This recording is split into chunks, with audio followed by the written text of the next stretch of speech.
반갑습니다. 케이컨 노무사 이영록입니다. 건설 노동자가 현장 취업 시 알아야 할 노동법 상식 두 번째 시간. 오늘은 건설 현장에 널리 퍼져 있는 포괄임금 근로계약의 문제점과 개선 방안에 관해서 건설 노동자 여러분과 함께 알아보고자 합니다. 원래 포괄임금 근로계약은 영업직 사원 아니면 경비원 같이 실제로 일하는 시간과 휴식 시간 구분이 어렵거나 그리고 정확한 노동시간 산정이 어려운 그런 직업에서만 인정되어 왔습니다. 그런데 건설 현장에서 일하는 건설 노동자들도 출근 시간과 퇴근 시간이 예전에는 정확하게 산정이 어렵기 때문에 포괄임금 근로계약을 쓰는 걸 당연시 여겼습니다. 그래서 고용노동부는 건설업체들이 건설 노동자들에게 포괄임금 근로계약을 강요를 해도 아무런 규제를 하지 않았습니다. 다만 연차수당, 정확히 말해서 연차유급 휴가수당에 대해서만은 포괄일당에 포함시키지 않도록 금지시키고 있습니다.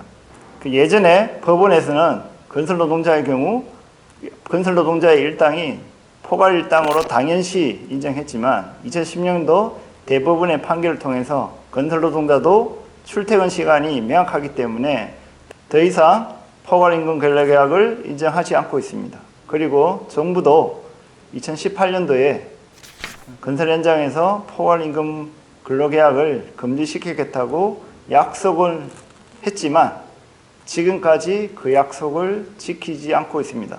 지금 현재는 형틀 목수, 철근과 같은 조합원들은 하루 일당에 주차수당만 포함되어 있습니다. 그리고 배관이나 덕터와 같은 대다수 건설 노동자들, 비조합원들은 하루 일당에 주차수당뿐만 아니라 연차수당, 공휴일수당까지 포함되어 있습니다. 그래서 대부분의 건설 노동자들은 일요일과 공휴일에 쉬고 싶어도 무급이고 그리고 회사와 동료 눈치 때문에 쉴 수가 없는 게 현실입니다. 예를 들어 형틀 목수의 경우 하루 8시간 일당은 18만 원에 불과합니다. 그런데 포괄임금 근로계약을 체결했기 때문에 우리는 하루 일당이 22만 원으로 알고 있습니다. 그래서 반드시 포괄임금 근로계약은 건설 현장에서 철폐해야 됩니다. 그러면 포괄임금 근로계약을 어떻게 폐지시킬 것인가? 현재 정부는 계속해서 포괄임금 근로계약을 금지시키겠다고 약속만 하고 지키지 않고 있습니다. 그렇다고 마냥 정부만 바라보고는 있을 수는 없습니다. 노동법에서는 근로계약을 체결한 이후에 단체협약 체결을 통해서 근로계약 내용이 바뀌게 되면 즉시 근로계약서를 다시 작성하도록 되어 있습니다. 그래서 건설 현장에서 포괄임금 근로계약을 당장 실현시키기 위해서는 내년도 단체협약 체결을 통해서 건설 현장에서 포괄임금 그리고 쪼개기 근로계약을 금지시켜야 됩니다.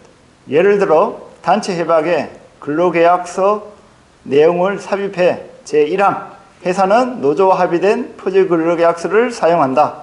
단 동일공사에서 기간별로 반복하여 근로계약을 체결하는 것을 금지한다.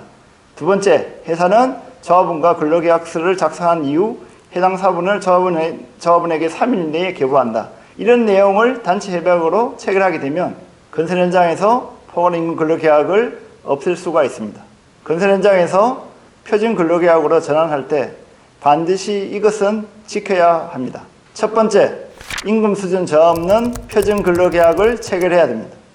두 번째, 적정 일금 및 월공수가 보장되고 그래서 한 달에 주휴수당이 최소 4공수 이상 발생해야 됩니다. 건설 현장에서 포괄임금 계약을 금지시켜서 일반 노동자와 마찬가지로 달력에 있는 빨간 날, 일요일과 공휴일에 건설 노동자들도 유급으로 쉴 수 있도록 만들어야 합니다. 건설 현장 포괄임금제 폐지는 건설 현장 노동조건 정상화의 시금석이 될 것입니다. 건설 현장을 정상화시키고 건설 노동자들도 인간답게 일할 수 있는 현장으로 만들기 위해서는 지금보다 더 크게 단결하고 투쟁해서 2021년에는 반드시 건설 현장에서 포괄임금제를 실패시켜야 할 것입니다. 그 외에 궁금한 사항이 있으면 댓글로 남겨주시기 바랍니다. 다음 시간에 뵙겠습니다. 감사합니다.